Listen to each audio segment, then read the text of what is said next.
اللہ پاک فرماتا ہے میری رضا پر چلو، میں تمہیں وہ بھی دوں گا جو تیرا نہیں ہے۔ یاد رکھیے جس کا توکل اللہ پاک پر مکمل ہے اس کے مسئلے چھوٹے ہو جاتے ہیں۔ اپنے تمام مسائل کو اللہ پاک کے حوالے کر کے آرام سے سو جایا کرے۔ آپ کے ہر مسئلے کو اللہ پاک نے ہی حل کرنا ہوتا ہے۔ اکثر ایسا ہوتا ہے کہ ہم اپنی سوچوں میں گم، ہمت ہارنے کے قریب ہوتے ہیں کہ اچانک کچھ ایسے الفاظ پڑھنے کو ملتے ہیں کہ حوصلہ بحال ہو جاتا ہے۔ یہ اللہ پاک کی طرف سے ہوتا ہے، وہ ہمیں امید کی کرن تھما دیتا ہے۔ مانگنے کی شدت قبولیت کی سب سے بڑی دلیل ہے۔ تمہاری مسلسل دعائیں تمہارا مقدر مکمل بدل دیتی ہیں۔ جو پتھر میں کیڑوں کو پال سکتا ہے وہی کوئی راستہ نکال سکتا ہے۔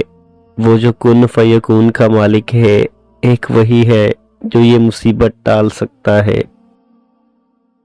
اور اللہ پاک کے سوا نہ تو تمہارا کوئی دوست ہے اور نہ ہی کوئی مددگار۔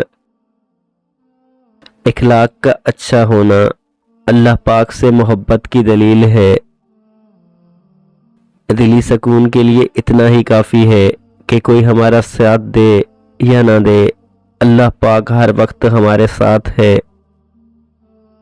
کسی سے نیکی کرتے وقت بدلے کی امید صرف اللہ پاک سے رکھو، لوگوں سے نہیں۔ دل بڑا ہونا چاہیے، دینے والی ذات تو اللہ پاک کی ہے۔ لوگوں کے رویوں پر رونا چھوڑ دیں، بس ایک بات سیکھ لیں، اپنے معاملات اللہ پاک پر چھوڑنا سیکھ لیں۔ ہو سکتا ہے تمہارے انتظار کا اجر تمہیں ملنے ہی والا ہو۔ وہ ہر ناممکن کو ممکن کرنے پر قادر ہے، تم نیک نیت سے مانگ کر تو دیکھو۔ اللہ پاک اپنے بندے کو آزمائش میں ڈالنے سے پہلے آزمائش میں سے نکلنے کا وسیلہ بناتا ہے۔ اے اللہ پاک ہمیں ایسی خوشیوں سے بچانا جو تیری یاد سے غافل کر دیں۔ صبر کا اجر دیر سے ہی صحیح مگر اللہ پاک کی طرف سے بہترین ملتا ہے۔